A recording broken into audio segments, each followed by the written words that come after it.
If you find yourself running in your underwear through the same section of graveyard over and over again while zombies, werewolves, flaming skulls, and pesky jesters do everything they can to turn you into a pile of chewed up dust and bones, you're probably playing Super Ghouls and Ghosts.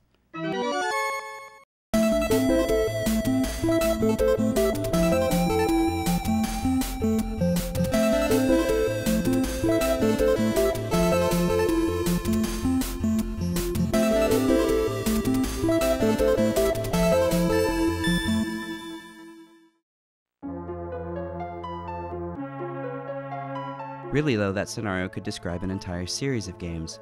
Super Ghouls and Ghosts, released on the Super Nintendo Entertainment System in 1991, was actually the third entry in a series that spanned more than 2 decades and saw release on no fewer than 20 different platforms.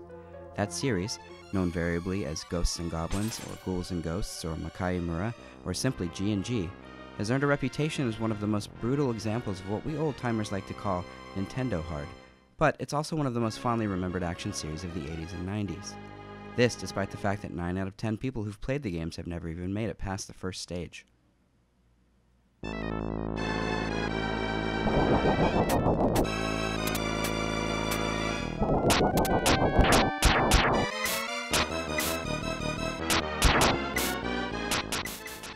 Created by a young Capcom designer named Tokuro Fujiwara and inspired by the cartoons he'd watched as a kid, Ghosts and Goblins made its arcade debut in 1985, but the version most people have played is the home port released in the following year for the NES and Famicom.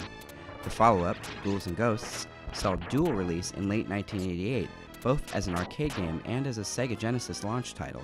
Unlike Ghosts and Goblins, Ghouls and Ghosts was translated nearly flawlessly to home console, and for 3 long years it was considered a crown jewel in Capcom's oeuvre.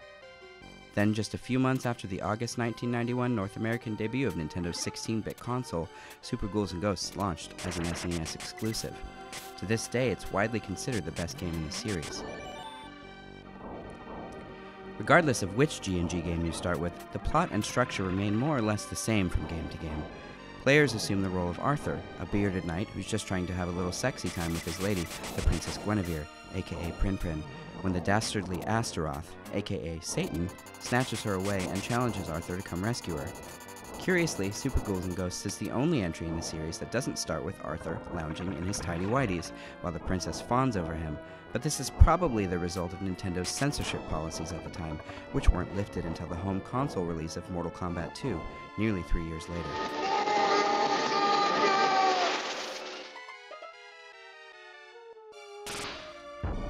Not that players didn't see a whole heck of a lot of Arthur and his skivvies in Super Ghouls and Ghosts, because this was one damn hard game. The way it works is, Arthur starts each level fully decked out in a suit of shiny steel armor, which he can upgrade along with his projectile weapons with special pickups that will appear in chests scattered in specific locations throughout each stage.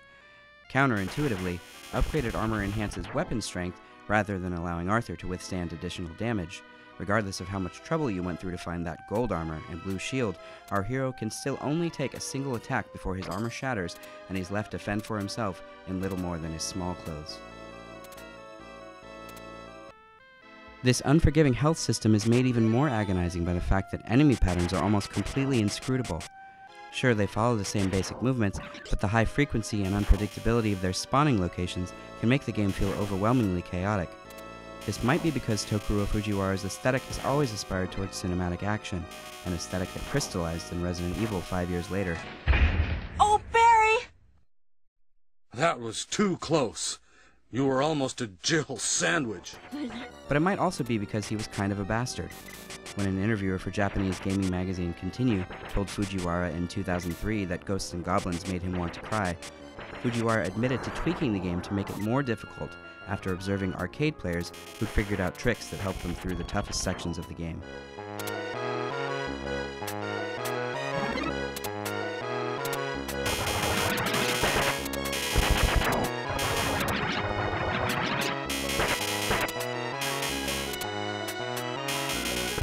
Not content merely inflicting children with PTSD over its insane difficulty, the Ghosts and Goblins series also pioneered modern-day trolling. Rather than rewarding players who'd somehow managed to make it through to the end, the games instead forced players to start the entire thing over again from the beginning, the princess spinning some cock-and-bull story about how Arthur can't possibly have defeated his nemesis without some trinket that she lost somewhere out there in the world. Ain't nobody got time for that.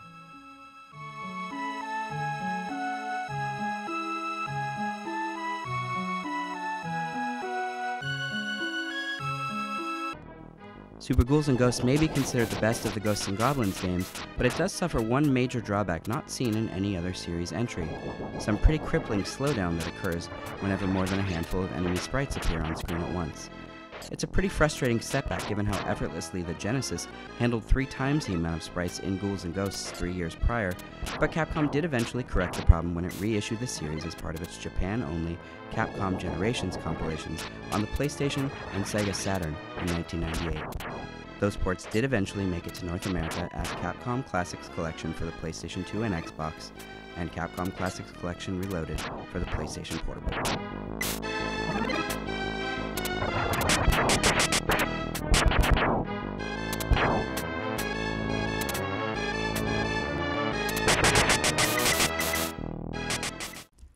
For G&G fans who don't mind the slowdown, or those who just feel weird about playing a Super Nintendo game on non-Nintendo hardware, there's another version of Super Ghouls and Ghosts that could arguably be considered the definitive version of the game. The 2002 Game Boy Advance port features all the content of the original, plus an assortment of remixed stages from Ghosts and Goblins on the NES and Ghouls and Ghosts on the Sega Genesis. There's still a healthy amount of slowdown present in the GBA port, which seems odd given the lower resolution and lower fidelity soundtrack on this version, but on the flip side, players don't have to beat it twice to see the real ending. Normally I don't recommend GBA ports of SNES games over the original versions, but there's a strong argument to be made for trading prettier graphics and better music for not destroying your video game console in a fit of rage and madness.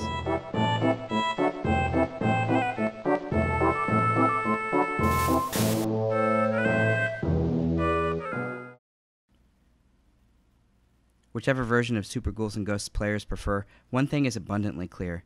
You'll never see the end of the game without some serious dedication and skill.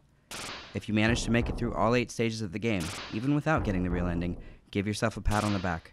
You're a true super player, and no amount of game designer trolling can ever take that away from you.